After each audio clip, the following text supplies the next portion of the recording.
Hey guys, and welcome to Cool Vision. I've decided to travel around Central Asia and visit some of the countries that used to be part of the USSR. So let's discover ancient cities, architectural masterpieces, delicious food, warm weather, deserts, mountains, and cotton. Welcome to Uzbekistan.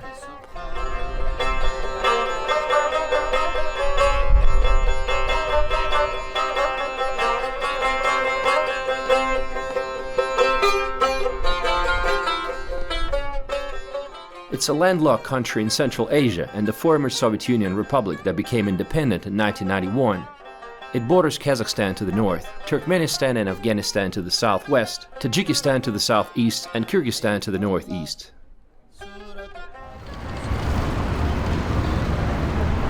Today the population of the country is almost 35 million people. For most tourists, Uzbekistan starts with its capital city, Tashkent. It's a huge city with a population of 2.9 million people, busy traffic, bazaars, and green-white avenues. The center of the city is Amir Timur Square, a plaza with fountains and esplanades around the statue of Amir Timur, who was a legendary ruler from the 1300s. This is where you find the famous Uzbekistan Hotel, lots of restaurants and museums. Tashkent has a reputation of not being the most exciting place in the country, which is probably true to a point. It's a large city with a lot of traffic, noise, and all the things that come with it. But Tashkent has a lot of things to offer if you look around. Where else in the world would you find so many examples of seismic modernism? Seismic modernism is the term for the large-scale reconstruction of Tashkent after the 1966 earthquake. More than 300,000 people lost their homes due to this earthquake that lasted for several months. A huge reconstruction began, which brought a lot of people from the USSR republics who volunteered to help. Tashkent was restored in 3.5 years, and the reconstruction gave the city several new residential areas. It became a showcase Soviet city, combining Soviet architectural styles and national decorations.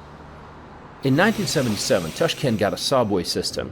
Today it has 4 lines and 43 stations. Most stations are so beautiful you can consider them works of art, and they reflect typical national motifs like cotton, agriculture, and such. But some stations really stand out, like the Cosmic Station or Turkestan Station, one of the most recent ones. Wow, pretty impressive. This is basically a museum, and a very affordable one. The entrance is just 15 cents. Until recently, you weren't allowed to film inside the subway. Luckily, this restriction was lifted a few years ago. Tashkent is a car-dependent city. You can find a 7-lane road even around the central part, and the driving style of the locals, it leaves much to be desired. Taxi rides are dirt cheap. Most of the time you're not going to pay more than $1 or $2. What about salaries? The average salary in the city is around 4.4 million. Sounds like a lot, I know, but it's in the local currency, which translates to only about $400. The city is very modern and traditional at the same time. Business and modern high-rise districts coexist with traditional Uzbek bazaars and old low-rise communities where everyone knows each other. They call these communities mahallas. Let's take a look at one of them.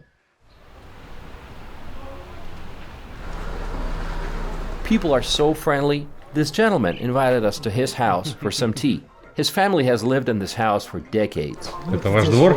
Да, двор. Вот виноград, смотрите. Привет, привет. 8 месяцев. And then we saw some ladies picking up walnuts. This looks like countryside, right? But we're actually in the middle of the city. Здесь ночью посторонний не ходит. А вот кто будет ходить посторонний, сразу говорит, кому ты идешь. А в многоэтажном доме разницы нету. Это арык с 15 века. Раньше смотрели, с него пили. Воды же не было. А вот сейчас вот мусор, трава везде. Any kind of cuisine you can find in Tashkent. But if you want to try the most famous national dish, plov, go to the center of plov. It's right by the famous TV tower. They have several varieties of plov, and you can watch the entire cooking process. Trust me, you're gonna love it. Normally it's cooked by a man, and it's cooked with lamb or beef. I got the lamb version, and it comes with rice and different vegetables like carrots, onions, and vegetable oil. Now, it can be topped with a lot of things. Mine came with a quail egg, a regular egg, and kazi, which is a sausage made from horse meat. Sounds pretty exciting, right? So let's try it. Finally.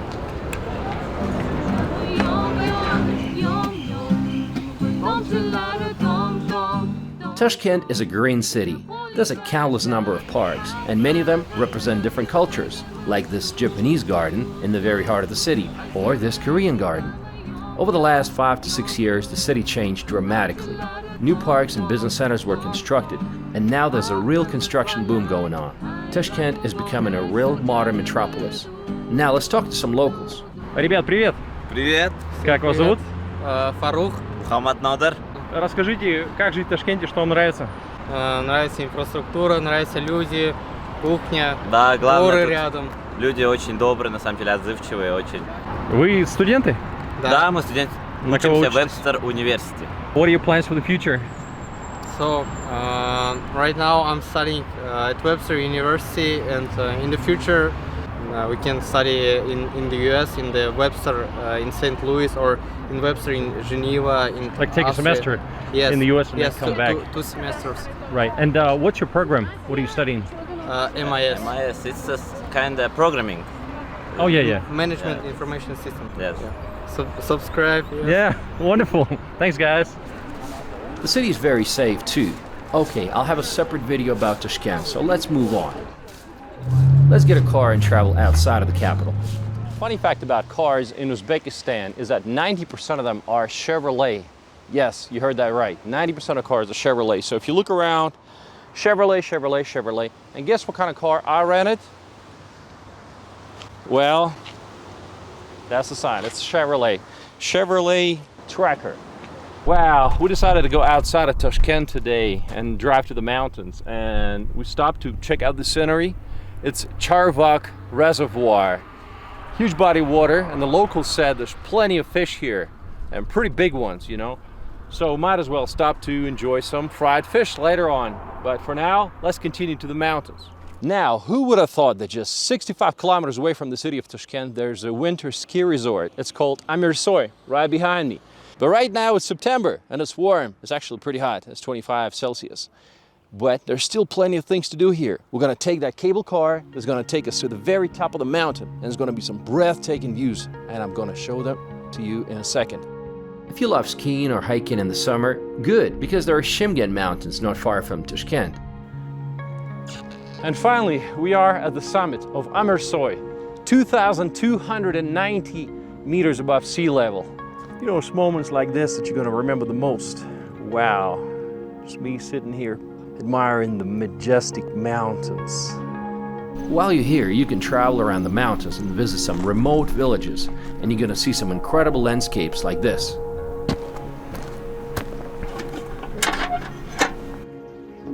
Over 50% of the population still lives in rural areas. Life here is like a different planet compared to the life in Tashkent.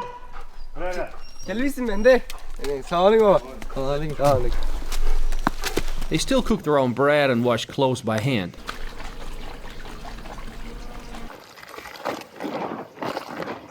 They're also very friendly folks. You can easily find accommodation to stay overnight if you want to, and it's going to be real affordable. I found a guest house for just $10. Let's see what life is like in an Uzbek village. Куда вы идете? Я сейчас в магазин иду, домой поеду. Что купили? Вот яйца, хлеб, лепешку. Лепешку. Давайте покажем. Вот. Смотрите, на узбекский хлеб в нашем стране. Вот так. Он с рисуночком, да, обычно? Да, конечно, вот рисунком. Тут очень хорошо. Вот Красиво. орехов много, красиво. Яблоки много. Люди, очень хорошие люди есть. Да. Вот школа новую мы строили уже.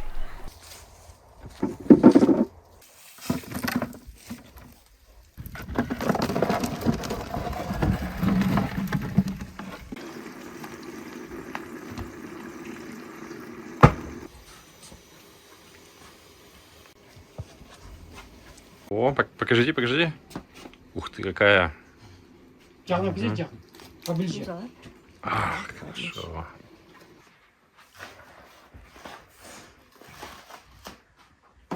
"50 kilometers outside of Tashkent, you're going to find a very interesting place.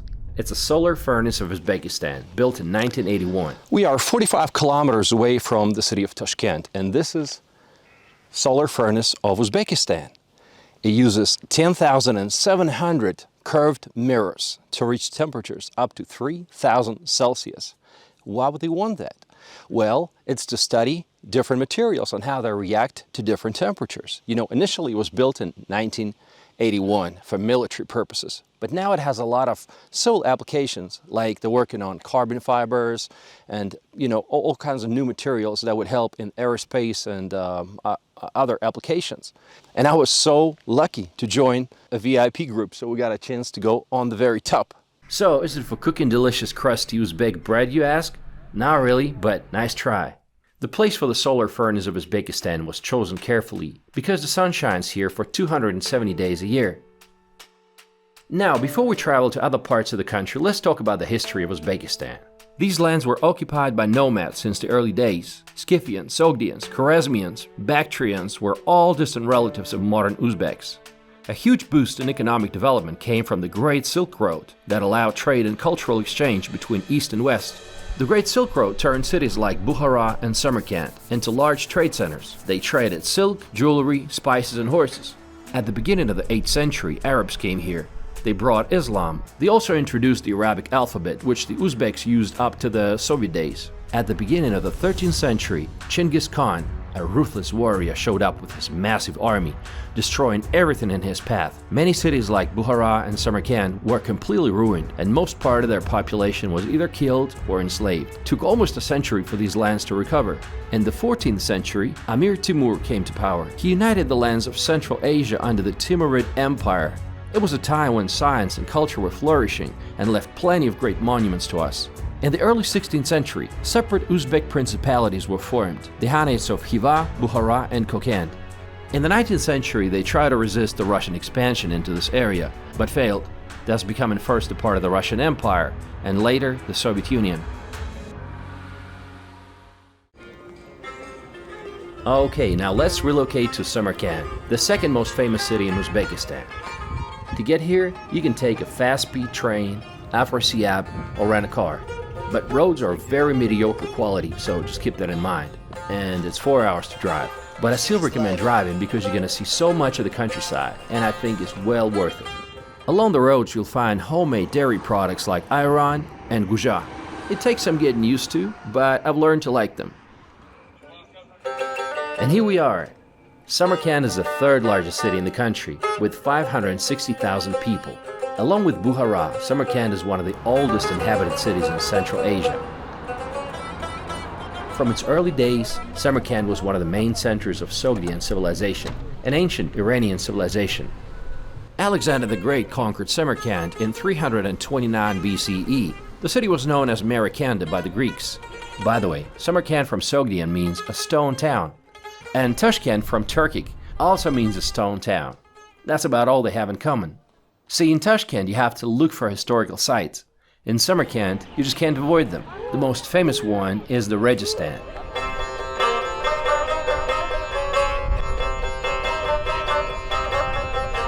And right now we're standing at the Registan, which is a plaza surrounded by 3 madrasas, which is the Arabic word for a seminary. This one is from the 15th century, and the other 2 are from the 17th century. So there's tons of history here. Let's walk around and let's admire the beauty. The name Registan means a sandy place or desert in Persian. Each madrasa has a beautiful courtyard with souvenir shops, craft shops, and the good thing is everything is locally made.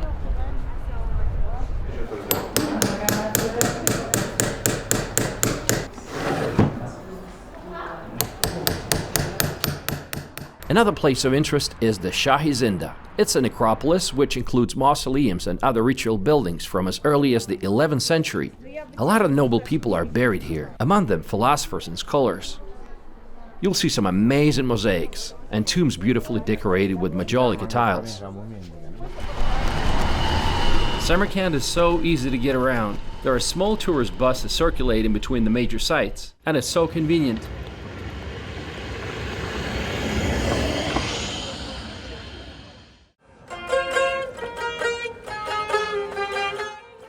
The Bibi Hanum Mosque is another masterpiece. In the 15th century, it was one of the largest and most magnificent mosques in the Islamic world. Bibi Hanum Mosque has to be one of the most impressive buildings in the entire Central Asia. It was built under the reign of Amir Timur. The construction started in 1399 and it was finished in just 5 years. Unbelievable. They had to bring hundreds and hundreds of workers from different neighboring countries, and they also had to bring over about 100 elephants from India to carry the heavy loads. It is considered a masterpiece of the Timurid Renaissance. As you have noticed, most of these structures were built under Amir Timur reign. For someone not sophisticated in Oriental architecture, you might think they all look kind of similar.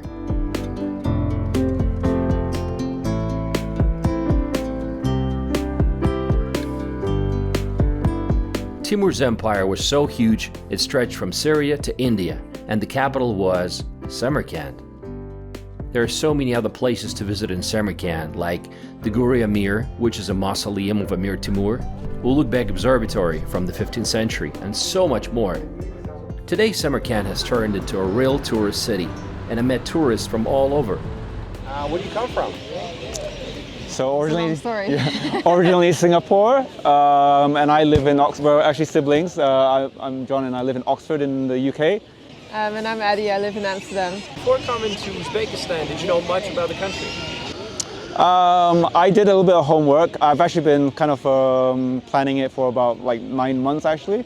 I think nothing really prepares you for when you're actually here. It's just the scale of things are just so much bigger and so much more.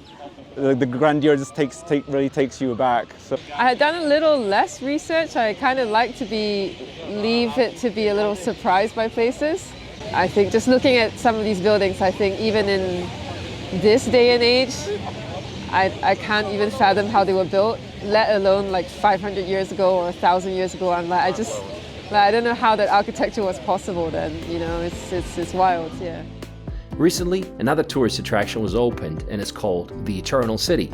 It's a new district by the water, which reminded me of a small medieval town. It's so photogenic that I saw a lot of people coming here to do photo shoots. Really cool. Now, before we travel to our next destination, let's visit Urgut, which is a small town not far from Samarkand, near the mountains. First of all, it has stunning mountainous landscapes. Second of all, it is known for the grove of plane trees, some of which are more than 1,000 years old. We are in a city called Urgut, which is not far from Samarkand. Its population is 65,000 people, and right now we're in a place called Chor Chinor, which means 4 plane trees. Now, that plane tree in particular is 1,100 years old. So old, and it's so big. It's 35 meters high, and it's huge. And in fact, inside of it, there used to be a majestic, which is a religious school. This is where people would hide from rain and strong wind. Well, it's pretty dark in here. So this is where they would have their religious teachings and, you know, learn more about the Quran. I ran into a local news crew and gave them an interview. لو أنزلنا هذا القرآن على جبل لرأيته خاشعا. Uzbeks, especially in the countryside, are some of the friendliest people you'll ever meet. Even if there's a language barrier, they'll make you feel welcome. When we drove around one of the villages, we met this family. They let me ride their donkey, showed us the surroundings, and gave us some honey, walnuts, and apples. Great hospitality.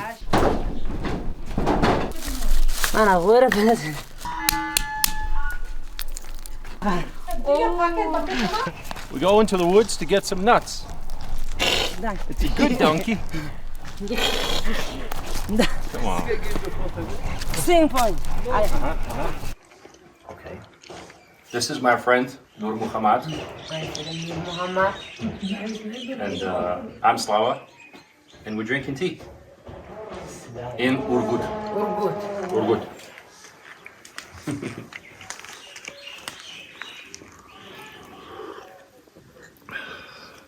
Okay, now let's relocate to another historical city, and that is Bukhara.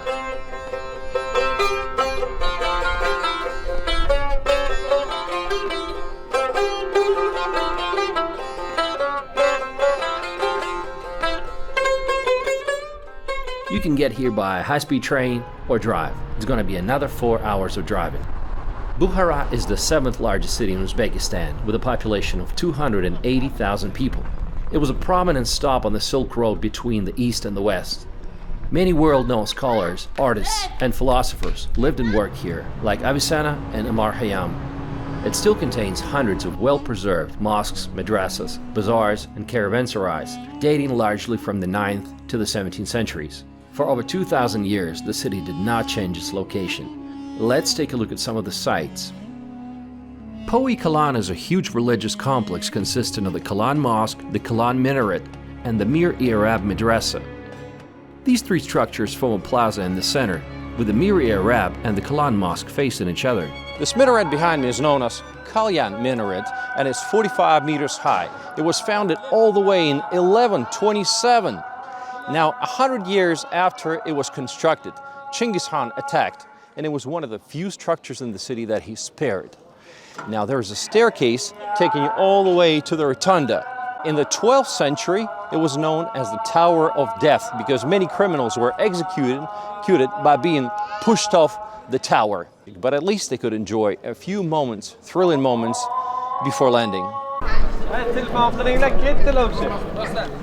Since we can't climb the minaret, let's climb the Shuhab Tower and get a good view from there. Drones are not allowed in the country, by the way.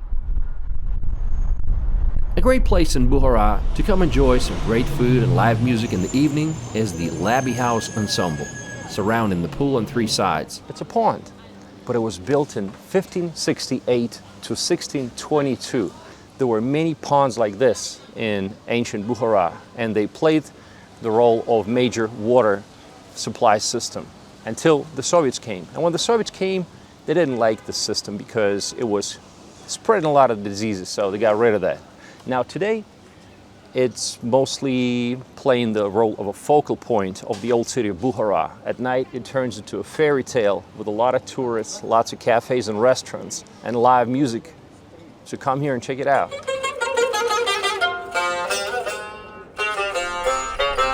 Another must-visit place is the Ark of Bukhara. It's a massive fortress that was initially built and occupied around the 5th century AD. It was the residence of the last Khan of Bukhara before he was overthrown by the Red Army in 1920. By the way, this is what he looked like. This is a real picture. Now there are a lot of museums housed inside the Ark's buildings. At night in Bukhara, you can attend a performance with dinner. The one we went to was inside Nadir Divan Begi Madrasa.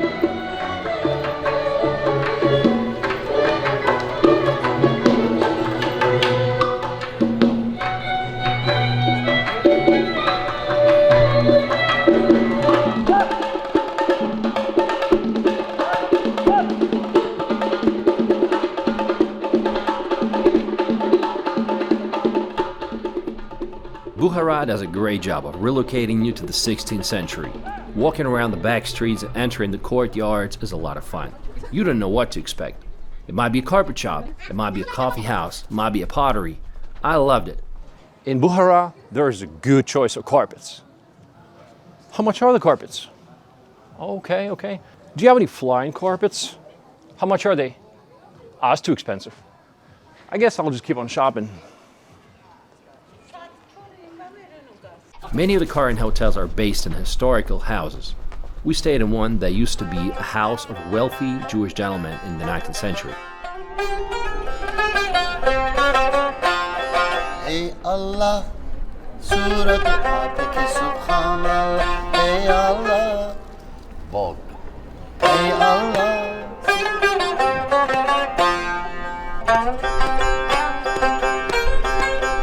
Next on the list is the city of Khiva.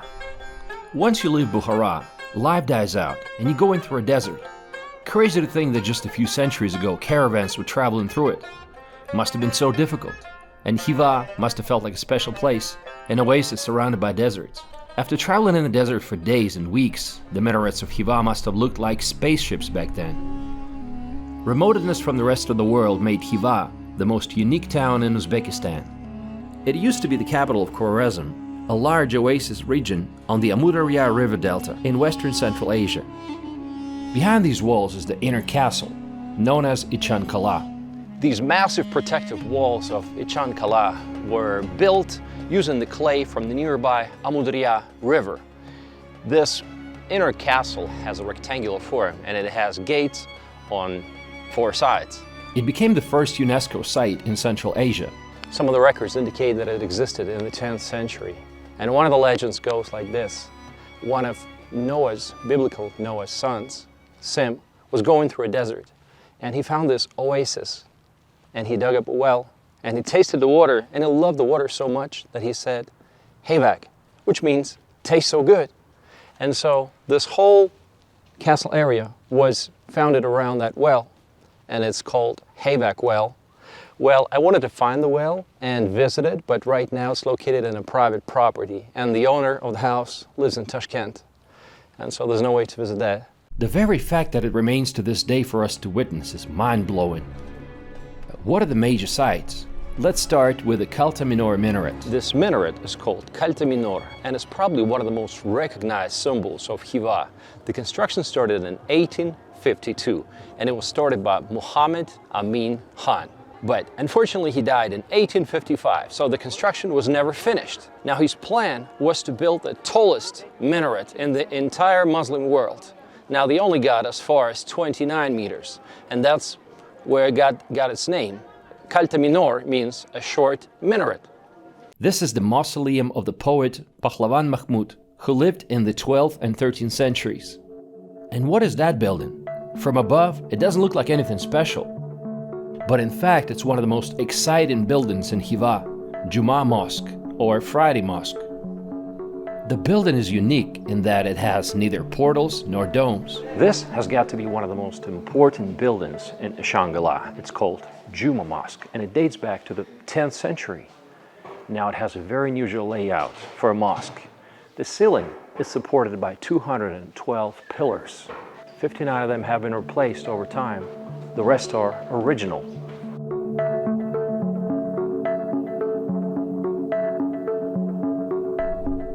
Kunya Ark is a fortress within a fortress. The construction of the citadel began in 1686. It was fenced off from the main fortress by a wall and served as the residence of the Hans of Khwarezm. This is where they worked and lived with their families. The citadel had everything from entertainment facilities, a mint, and even a harem. Make sure you go on top because this is undoubtedly the best place in the city to watch the sunset.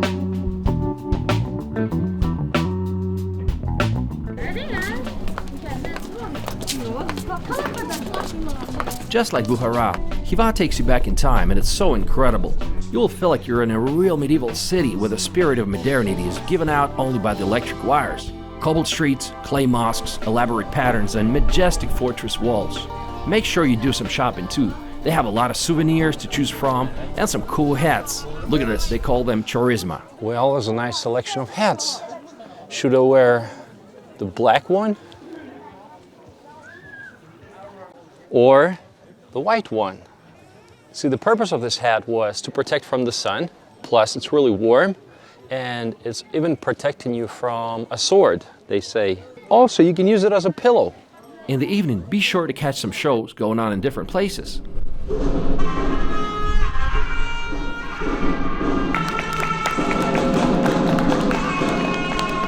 See this trumpet? It's called cornet. It's a national musical instrument, and it can be up to 3 meters long, so you can imagine how heavy it must be.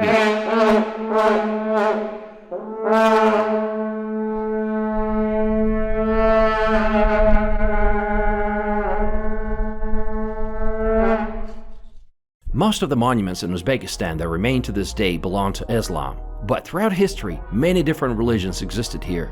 Zoroastrianism, Buddhism, and many others. For example, 3 hours away from Khiva, you'll find an example of Zoroastrianism. Chilpik Dakhma, or the Tower of Silence. It looks like an extinct volcano from a distance.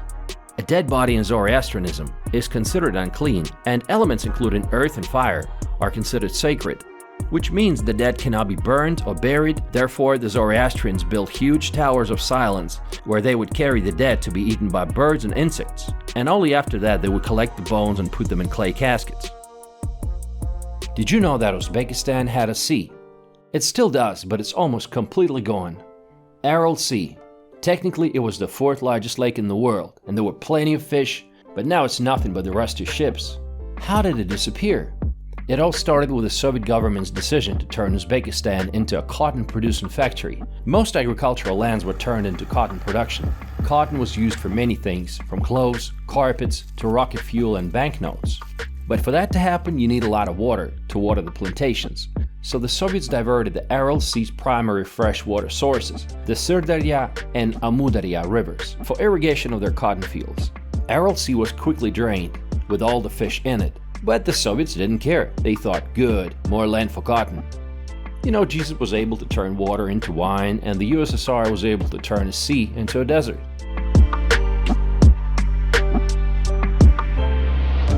But we're not done yet. Uzbekistan is huge. Now we're going to visit the Fergana Valley. It's located in the eastern part of the country, bordering Kyrgyzstan and Tajikistan. It's limited by the Tian Shan Mountains in the north and the Alay Mountains in the south. The four major cities here are Kokand, Namangan, Fergana, and Andijan. It takes 4 hours to get here from Tashkent, and you'll be driving through a mountain range with spectacular views. I mentioned before that the local roads were mediocre, but here for some reason they're perfect.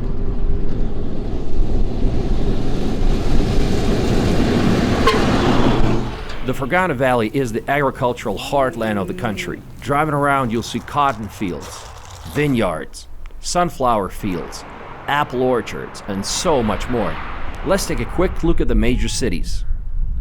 Let's start with Namangan.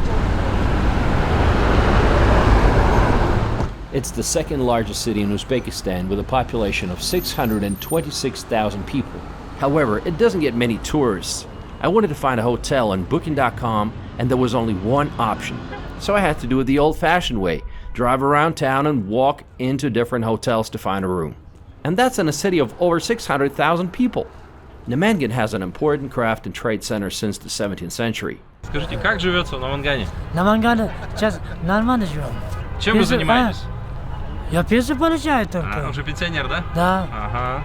Самая лучшая область Намангана, потому что у нас дешевле продают. Андижанская область, Fergana'sı, там тоже дорого. Kashkadar'ı, Surxan вообще там дорого. The main park of the city is Babur Park, named after Emperor Babur, who was born in the Fergana Valley. The park is known for its numerous old plane trees.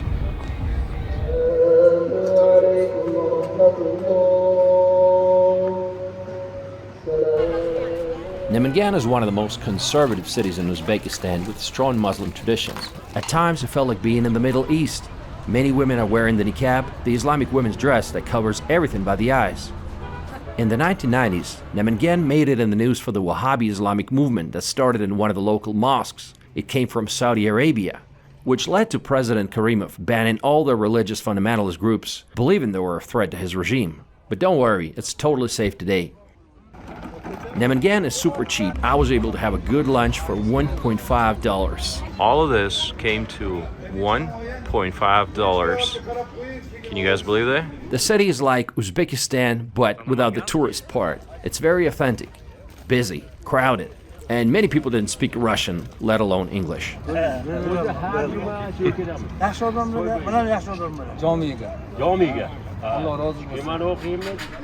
Of course, it's a good idea to go to the local market. It's the busiest part of the city, and get some apples because Namangan is famous for its apples. Next, Fergana. It's a city of 380,000 people named after Fergana Valley. Fergana has been a center of oil production since the region's first oil refinery was built near the city in 1908. There's really not much to do in Fergana for a tourist, except for eating at local cafes, strolling through the green parks, taking the Ferris wheel, and visiting the local market. It's a relatively new town, only founded in 1876 by the Russians to control the territory of the former Kokand Khanate. A noticeable growth from the city's population began only in the 20th century, and in particular after the Second World War, when many industrial facilities were relocated here. Скажите, а чем вам нравится жить в Фергане? Маленький городок, красивый, еще люди хорошие, добрые. Если вам что-то требуется или надо, вы спросите, они, с удовольствием отвечают, вам покажут все. Next city is Kokand. It's best known for the palace of Hudayar Khan, This is probably the most recognized building in all of Fergana Valley. It's called the Palace of Khudayar Khan, who was the last Khan of Kokand Khanate, which ruled this land from 1709 till 1876, until Russians came here and conquered the land. Now, this Kokand Khanate, they had 7 palaces altogether, and each one they built was greater than the previous one. So this is the last one they built. So let's step inside, let's see what it's like.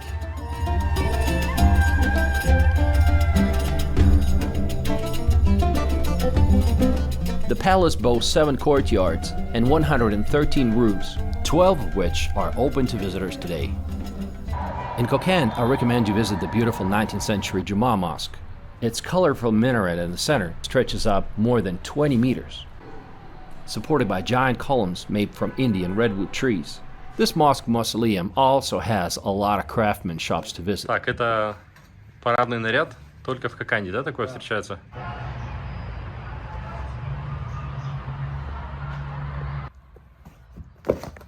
Оп!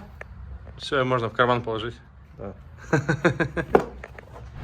Also in Kokand, you can visit the Museum of Great Scholars and learn something about the wise men from the past. You can also visit some local madrasas and mosques, like Naributabey Mosque, built in 1799. These cities' peoples are very friendly. There are a lot of historical places. These countries come to a lot of tourists. Then we suggested tasted in our traditional food, pilaf. Pilaf is very tasted. If you don't mind asking, what's your job? My job is accountant. Oh, so you counting money? Yeah, counting money. That's a good job to have. Good job. All right, it's been nice talking to you. Nice to meet you. Thank you so much. Thank you so much. And finally, Andijan. It's a city of 458,000 people, and it's one of the oldest cities in the Fergana Valley, dating back to the 7th and 8th centuries. The city is perhaps best known as the birthplace of Babur, who, following a series of setbacks, finally succeeded in laying the basis of the Mughal dynasty in the Indian subcontinent and becoming the first Mughal emperor. Andijan also gained notoriety in 2005 when the government forces opened fire on a peaceful demonstration that was protesting poor living conditions and corrupt government, killing hundreds in what came to be known as the Andijan massacre. The highlight of the city is Divanaboy Mosque. It's the largest and most beautiful mosque in Andijan. A magnificent building with 2 towering minarets, which can accommodate approximately 7,000 people. The original structure was erected in 1899.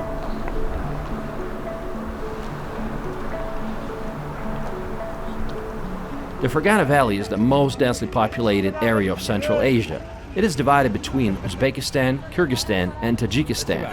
Unfortunately, it became the most troubled region in Central Asia with the breakup of the Soviet Union. Part of the reason has to do with the division that Joseph Stalin did in the 1930s. The map making ignored the fact that most of the valley was a patchwork of ethnicities, not easily incorporated into national republics.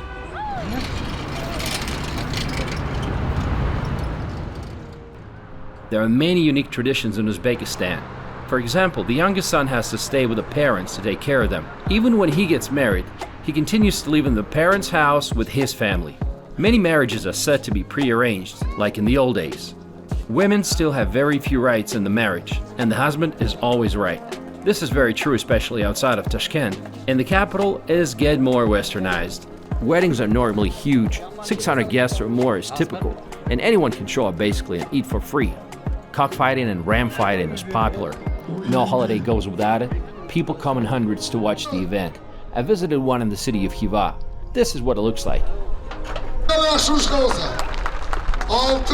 You'll be surprised, but a good fighting ram can go for $5,000 to $10,000, or even more. What's the weather like in Uzbekistan? Very hot summers. Daytime air temperatures frequently surpass 40 Celsius, that is 104 Fahrenheit. Winters are mild, although in some desert parts, winters can be pretty brutal.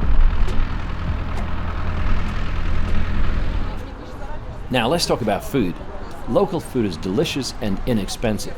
Outside of tourist places, I was able to have a substantial lunch for $2. Uzbeks love drinking tea.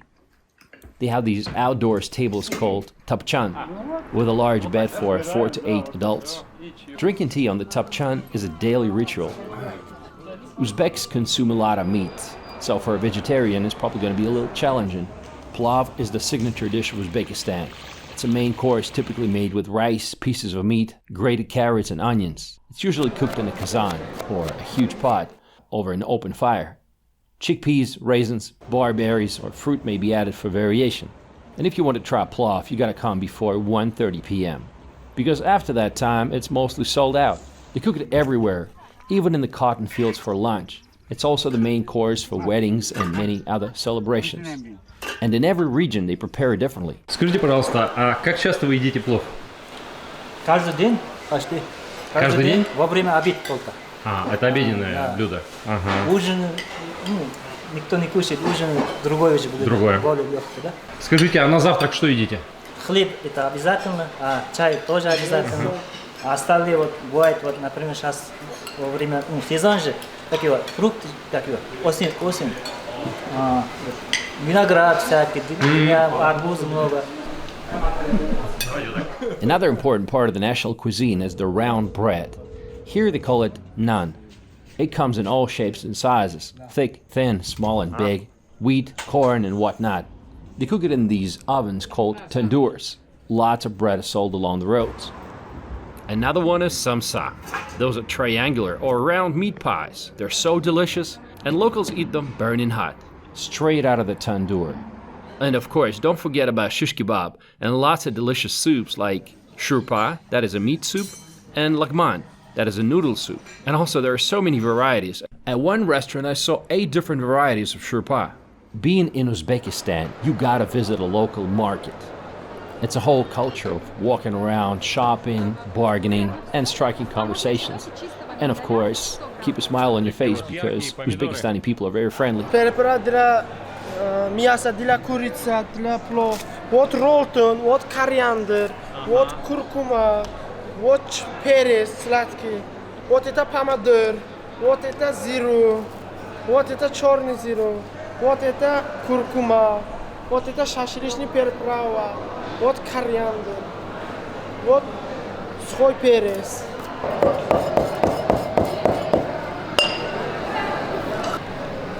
Wow. Это для мяса, да? Для мяса, для шашлык, для курицы. Now let's talk about how Uzbekistan changed after it got its independence in 1991. The first president of Uzbekistan, Karimov, did everything to get rid of the Soviet legacy. But one thing he forgot to do. The Soviet system had to be replaced with a market economy. Instead, Uzbekistan fell into the trap of becoming another post-Soviet dictatorship along with Azerbaijan, Turkmenistan, Belarus, and now Russia. However, ever since the new president, Shavkat Mirziyoyev, came to office in 2016, many steps have been taken in the right direction, which made The Economist declare Uzbekistan Country of the Year in 2019 as the most improved country. Uzbekistan is slowly transitioning from a Soviet-style command economy to a market economy. It is now okay to criticize the government, film videos in most places, even in the subway. But flying drones is still a big no-no. If you try to bring a drone, even a tiny one, you could be facing up to 3 years in jail. Ridiculous, I know. How's the economy doing? Uzbekistan is the 8th largest cotton producer in the world. Here they call it the white gold.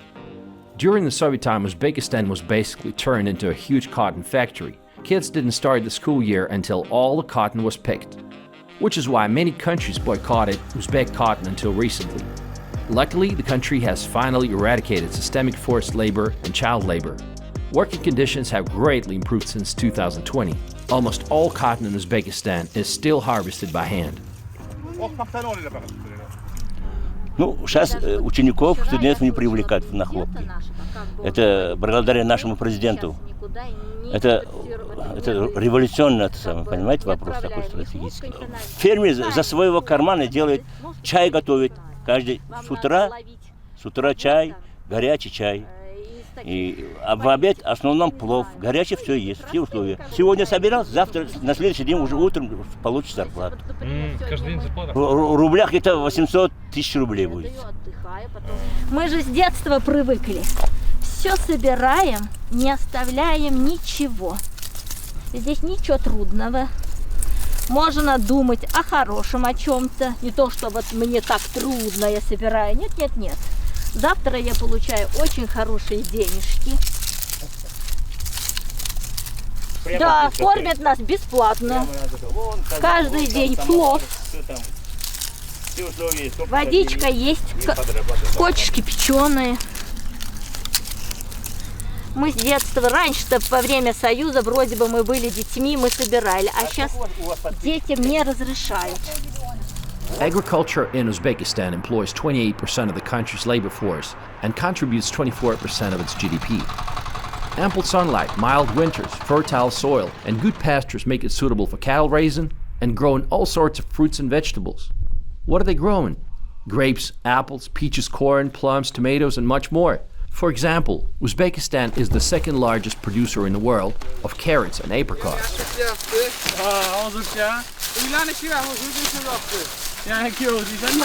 Besides agriculture, gold, natural gas, minerals, and mining are also important to the economy. The tourism industry is growing fast. Numerous new restaurants and hotels are being built. To become more tourist-friendly, they introduced tourist police. Those are friendly guys who can speak English and will make sure you're safe and can help you with any questions you might have. You'll see them around every tourist area. Corruption is still a big problem, though. I had to give a bribe to a traffic cop once. I took a wrong turn and he was asking for $150. But after some bargaining, $20 was just fine. There's a lot of unnecessary bureaucracy, like you have to get registration papers from each hotel you stay at and keep them. One hotel did not want to check me in because I didn't have the registration papers from the previous one. The official language is Uzbek. Russian is also widely spoken because Uzbekistan has a lot of ties with Russia and many Uzbeks go to work in Russia. Depending on where you go, you'll find Karakalpak, Kyrgyz, and Tajik languages in use. Good jobs are hard to find and salaries are pretty low. That's why over 60% of cars in the country are running on natural gas. It's cheaper this way.